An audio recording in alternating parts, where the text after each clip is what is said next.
Hello students आज इस video में हम लेक्चर नंबर 6 को देखेंगे। क्योंकि पिछली वीडियो में हमने देखा था एपी कॉम्प्लेक्सेस को, उसकी सारी कैरेक्टरिस्टिक्स को देखा था और मैंने आपसे कहा था कि हम अगली वीडियो में लाइफ साइकिल ऑफ प्लाज्मोडियम को देखेंगे। तो आज इस वीडियो में हम देखेंगे लाइफ साइकिल ऑफ प्लाज्मोडियम का किस तरह से लाइफ साइकिल कंप्लीट होता है। अब बात करें सबसे पहले यहाँ पर हेडिंग्स की, तो मैंने ये कुछ हेडिंग्स आपके सामने लिखी हैं जिसको आज इस वीडियो में हम कवर करेंगे, जिसमें जो इतनी भी हेडिंग है उसको सारे को आपके सामने मैं एक्सप्लेन करने की कोशिश करूँगा। तो वीडियो को स्टार्ट करते हैं और देखते हैं कि लाइफ साइकिल ऑफ प्लाज्मोडियम किस तरह से कंप्लीट होता है। तो सबसे पहले बात करें जहाँ पर जो सबसे पहले हमने बात करनी है काजुअल एजेंट ऑफ मलेरिया, कि मलेरिया को काज कौन करता है। क्योंकि आपको पता है कि एक मलेरिया बहुत ही इंतहाई अहम डिसीज़ है जो ह्यूमन के अंदर काज की जाती है, जो एपी कॉम्प्लेक्सेस काज करते हैं। और उसकी एग्जांपल में हमने देखा था प्लाज्मोडियम, यानी प्लाज्मोडियम एग्जांपल है एपी कॉम्प्लेक्सेस की। और मलेरिया को कौन काज करता है ह्यूमंस के अंदर? प्लाज्मोडियम काज करता है। मैंने आपको बताया था कि एपी कॉम्प्लेक्सेस की एक ये कैरेक्टरिस्टिक है कि वो अपने लाइफ साइकिल की कुछ स्टेजेस पर स्पोर्स को बनाते हैं। वो स्पोर इन्फेक्टेड स्पोर्स होते हैं जो अपने होस्ट के अंदर वो ट्रांसमिट करते हैं और मुख्तलिफ डिसीज़ को काज करते हैं, और उन डिसीज़ में से एक मलेरिया भी है। तो अब जो मलेरिया है वो ह्यूमन के अंदर काज करता है प्लाज्मोडियम। तो यहाँ पर सबसे पहले हम देखते हैं कि काजल एजेंट ऑफ मलेरिया क्या है। एक हमारे पास मॉस्किटो है, फीमेल मॉस्किटो, जिसका नाम है एनाफ्लीज, जो कैरियर है प्लाज्मोडियम का। तो यहाँ पर हम लिख देते हैं कि फीमेल एनाफ्लीज एक मॉस्किटो है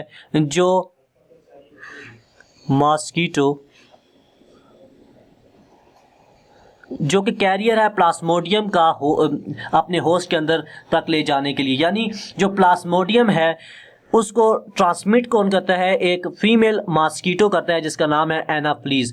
और ये मॉस्किटो इस प्लाज्मोडियम को ट्रांसमिट करता है अपनी बॉडी से होस्ट की बॉडी में, यानी ह्यूमंस के अंदर ट्रांसमिट करता है। अब जो लाइफ साइकिल ऑफ प्लाज्मोडियम है वो दो फेजेस में कंप्लीट होता है। एक फेज है सेक्सुअल फेज और दूसरा है एसेक्सुअल फेज।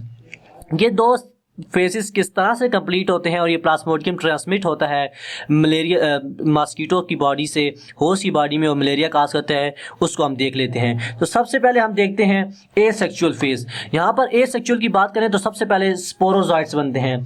जब infected female anopheles mosquito bite करता है हेल्दी पर्सन को तो वो एक स्पिंडल शेप पैरासाइट्स बनाता है जिसको हम कहते हैं, और वो इन्फेक्ट करता है ब्लड स्ट्रीम में। तो अब ये एक स्पिंडल शेप सेल्स बनाता है जिसको हम कहते हैं स्पोरोजॉइट्स।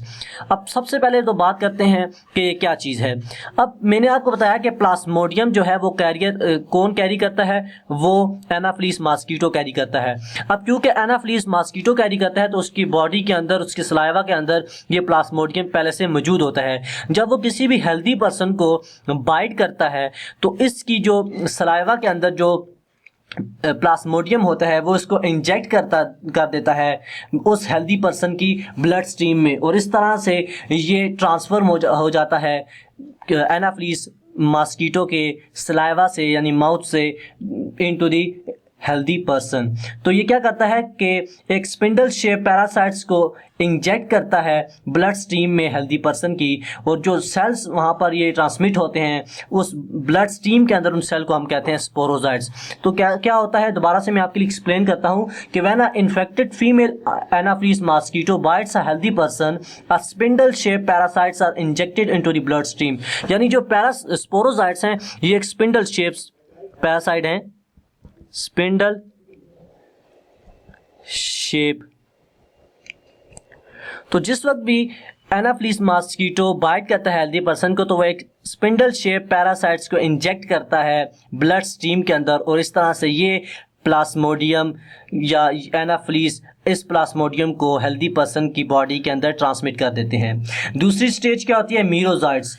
अब स्पोरोजाइट्स जो हैं वो कैरी होते हैं टू दी लिवर, यानी ये जो स्पोरोजाइट्स ब्लड के अंदर जाते हैं, इंजेक्ट करता है जो एनाफ्लीज मॉस्किटो। तो आपको पता है कि ब्लड क्या करता है कि बॉडी के पूरी जितने भी ऑर्गन्स हैं, जितनी भी जगहें हैं वहाँ पर जाता है, ऑक्सीजन देता है, ब्लड का ये काम है, न्यूट्रिएंट्स देता है।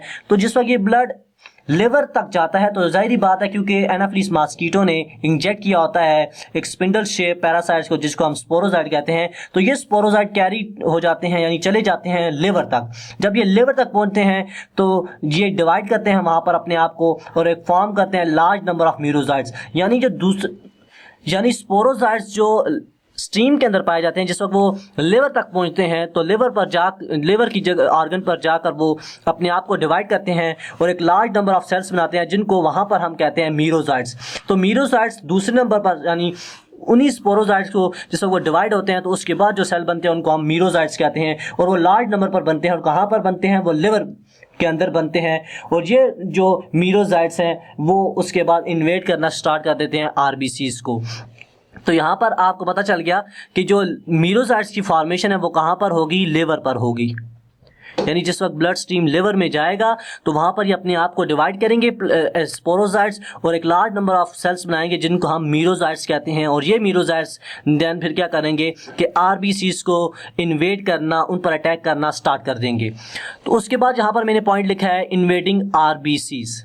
अब ये किस तरह से इन्वेड करते हैं कि ये जो मीरोजाइट्स हैं जो लिवर के अंदर बनते हैं डिवाइड होकर स्पोरोजाइट्स, तो ये क्या करते हैं? इन्वेड करना स्टार्ट कर देते हैं, अटैक करते हैं आरबीसीज को और वहाँ पर ये डिवीजन करते हैं अपने आप की, यानी मीरोजाइट्स दोबारा से डिवाइड होते हैं और प्रोड्यूस मोर मीरोजाइट्स। यानी ये जिस वक्त इन्वेड करते हैं आरबीसीज पर अटैक करते हैं तो वहाँ पर ये डिवाइड भी होते हैं और ज़्यादा मीरोजाइट्स बनाते हैं, यानी और सेल्स अपने बनाते हैं मियोसिस के ज़रिए। और ये जो इन्फेक्टेड आरबीसीज होते हैं जिनके ऊपर ये मीरोजाइट्स अटैक करते हैं ये ब्रस्ट करते हैं और मीरोजाइट्स वहाँ से रिलीज़ हो जाते हैं और जो कि इन्फेक्टेड सेल्स हैं। यानी अगर दोबारा से मैं आपको बताऊँ तो क्या होता है कि infected RBCs burst merocytes are released when which again infect the other cells। तो क्या होता है कि जिस वक्त ये डिवाइड करते हैं आरबीसीज के अंदर तो आरबीसीज जो इन्फेक्टेड आरबीसीज होते हैं वो ब्रस्ट करते हैं और वो मीरोजाइट्स वहाँ से रिलीज हो जाते हैं और वो दूसरे सेल्स को इन्वेड करना, उन पर अटैक करना शुरू कर देते हैं और इस तरह ये पूरी बॉडी के अंदर फैल जाते हैं जिससे ये डिसीज़ बढ़ती जाती है। उसके बाद यहाँ पर मैंने लिखा है उसके बाद जो स्टेज आती है वो है गैमीट फॉर्मेशन। तो गैमीट फॉर्मेशन की बात करें तो गैमीट फॉर्मेशन किस तरह से होती है कि some of the merozoites develop into a male and female gametes inside the blood stream if an infected person is bitten by a healthy female anopheles mosquito so the gametes are taken by the mosquito and sexual reproduction gets started. तो gamete formation यहाँ पर कैसे होती है कि कुछ जो merozoites होते हैं वो डेवलप हो जाते हैं into a male and female gametes, यानी मेल और फीमेल गैमीट्स बन जाते हैं कुछ मीरोजाइट्स के इनसाइड द ब्लड स्ट्रीम। अब मैंने आपको बताया कि आरबीसीज के अंदर जिस वक्त डिवीजन करते हैं, इन्वेड करके जिस वक्त डिवीजन करते हैं तो वहाँ से आरबीसीज ब्रस्ट करते हैं और वो नए जो बनते हैं मीरोजाइट्स वो अगेन ब्लड स्ट्रीम के अंदर ट्रांसफ़र कर दिए जाते हैं, रिलीज हो जाते हैं। और उन ट्रांसफ़र किए हुए मीरोजाइट्स के जो कि ब्लड के अंदर मौजूद होते हैं उनमें से कुछ जो मीरोजाइट्स होते हैं वो डेवलप हो जाते हैं इनटू अ मेल और फीमेल गैमीट्स के अंदर। अब ये क्या करते हैं कि इन्फेक्टेड पर्सन जो है जिस वक्त इस इन्फेक्टेड पर्सन को कोई हेल्दी एनाफिलिस मॉस्किटो दोबारा से बाइट करता है, यहाँ पर आपने बात ध्यान में रखनी है कि हेल्दी करता है। जो इन्फेक्टेड एनाफिलिस मॉस्किटो था उसने अपना प्लाज्मोडियम यहाँ पर इंजेक्ट कर दिया है। अब जिस वक्त इस इन्फेक्टेड पर्सन को कोई हेल्दी एनाफिलिस मॉस्किटो अटैक करता है तो ये जो गैमीट्स हैं ये वो मॉस्किटो अपने साथ बाइट में ले लेता है। यानी जिस वक्त वो जाहिर बात है कि मॉस्किटो हैं वो ब्लड लेने के लिए बाइट करते हैं, तो जिस वक्त वो ब्लड अपने अंदर लेंगे मॉस्किटो तो उनके साथ ये मीरोजाइट्स भी और ये गैमीट्स भी वो अपने साथ अंदर अपनी बॉडी के अंदर ले जाएंगे। तो इस तरह से क्या होगा कि ये इन्फेक्टेड जो हेल्दी इन्फेक्टेड पर्सन था इससे ये मीरोजाइट्स या गैमीट्स ट्रांसफ़र हो जाते हैं हेल्दी एनाफिलिस मॉस्किटो के अंदर और एक सेक्सुअल रिप्रोडक्शन स्टार्ट हो जाती है। अब जो दूसरा फेज़ है वो सेक्सुअल फेज़ है। अब सेक्सुअल फेज़ में क्या होता है कि सबसे पहले यहाँ पर मैंने लिखा है कि जो गैमीट्स हैं फ्यूज़ करते हैं एक दूसरे के साथ, यानी मेल और फीमेल गैमीट्स जो हैं एक दूसरे के साथ फ्यूज़ करते हैं inside the body of mosquito और फॉर्म कर देते हैं जाइगोट को।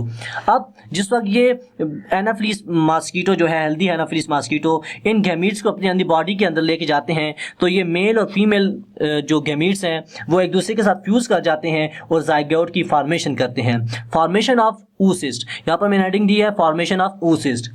फॉर्मेशन ऑफ oocyst कैसे होती है कि जो जाइगोट है वो रीच करता है, reaches to the mid gut of the mosquito, यानी मॉस्किटो की जो मिड गट है वहां पर ये जाइगोट चला जाता है और एक सिस्ट फॉर्म करता है अपने जाइगोट के इर्द गिर्द, जिसको हम कहते हैं oocyst। यानी एक प्रोटेक्टिव कवरिंग जाइगोट के इर्द गिर्द बन जाती है मिड गट के अंदर मॉस्किटो के।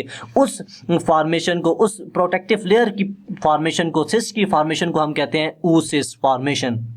ये क्यों होता है? ये अपने आप को एक्सटर्नल इन्वायरमेंट से बचाने के लिए वो अपने बॉडी के इर्द गिर्द एक सिस्ट की मेम्ब्रेन बना लेते हैं, एक प्रोटेक्टिव कवरिंग बना लेते हैं, जिसको हम oocyst कहते हैं। और ये कहाँ पर पाया जाता होता है ये सारा प्रोसेस? ये mid gut of the anopheles mosquito होता है। उसके बाद यहाँ पर मैंने पॉइंट लिखा है, हेडिंग दी है, वो है स्पोरोजॉइट फॉर्मेशन। अब स्पोरोजॉइट कैसे दोबारा बनते हैं कि ये जो oocyst है वो प्रोड्यूस करता है बहुत सारे स्पिंडल शेप स्पोरोजॉइट्स को अपने अंदर, तो जो कि दोबारा रीच कर जाते हैं salivary gland of the mosquito, which when this mosquito bites a healthy person then the sporozoites are introduced into the body of the host and a new cycle start. तो यहाँ पर अगर मैं आपको एक्सप्लेन करूँ उर्दू में, तो ये क्या होता है कि जिस वक्त जाइगोट के इर्द गिर्द oocyst फॉर्मेशन होती है तो इस oocyst के अंदर बहुत सारे स्पिंडल शेप सेल्स बनते हैं, स्पोरोजॉइट्स बनते हैं, और ये जो स्पोरोजॉइट्स बनते हैं दोबारा से salivary gland of the mosquito की तरफ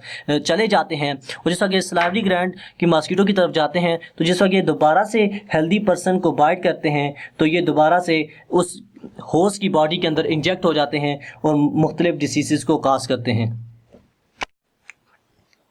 तो इस तरह से ये प्रोसेस दोबारा से स्टार्ट हो जाता है। अभी दोबारा से मैं आपको समझा देता हूं ताकि आपको किसी किस्म की कोई परेशानी ना हो कि oocyst के अंदर स्पिंडल शेप्स के बहुत सारे स्पोरोजॉइट्स बनते हैं, वो दोबारा से ट्रांसफर हो जाते हैं salivary gland of the mosquito. अब क्योंकि इनकी बॉडी के अंदर स्पोरोजॉइट्स बन गए हैं और आपको पता है कि स्पोरोजॉइट्स जो हैं वो एक इन्फेक्टेड सेल्स होते हैं जो मलेरिया कॉज करते हैं, तो लिहाजा इन जो एनाफ्लीस मॉस्किटो है इनकी बॉडी भी अब इन्फेक्ट हो चुकी है। जब ये किसी हेल्दी पर्सन को दोबारा से बाइट करेंगे तो ये स्पोरोजॉइट दोबारा से उस हेल्दी पर्सन के ब्लड स्ट्रीम में ट्रांसफर हो जाएगी और इस तरह से ये सारा प्रोसेस, जो प्रोसेस हमने अभी पढ़ा एसेक्सुअल सेक्सुअल, और ये सारा प्रोसेस दोबारा से स्टार्ट हो जाता है और ये सारा इसी तरह से चलता रहता है। यानी एक साइकिल हमने जो देखा इसमें ये होता है कि एक एनाफ्लीस मॉस्किटो जो इन्फेक्टेड है वो ट्रांसफ़र करता है अपने स्पोरोजॉइट्स को, स्पिंडल शेप सेल्स को हेल्दी पर्सन के अंदर। वो हेल्दी पर्सन को जिस वक्त हेल्दी एनाफ्लीस मॉस्किटो बाइट करता है तो उसकी बॉडी के अंदर चला जाता है, और जिस वक्त वो इन्फेक्ट होता है तो वो इस तरह से, यानी ये साइकिल चलता रहता है एनाफ्लीस मॉस्किटो से ह्यूमंस के अंदर, यानी वर्टिब्रेट्स के अंदर, वर्टिब्रेट्स से फिर एनाफ्लीस मॉस्किटो के अंदर। तो इस तरह से ये साइकिल अपना चलता रहता है। तो दो स्टेजेस में life cycle of Plasmodium complete होता है, एक सेक्चुअल और दूसरा एसेक्चुअल रिप्रोडक्शन। तो इस वीडियो में हमने डिटेल से देखा कि लाइफ साइकिल कैसे कंप्लीट होता है प्लाज्मोडियम का।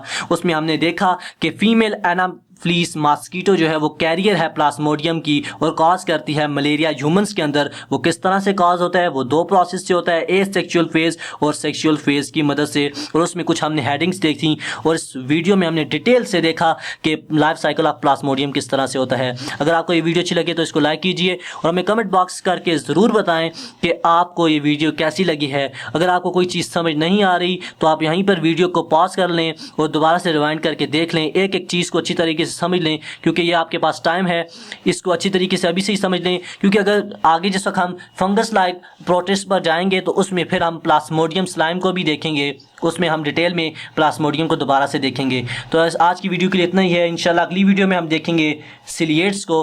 तब के लिए इजाज़त दीजिए। अल्लाह हाफिज़।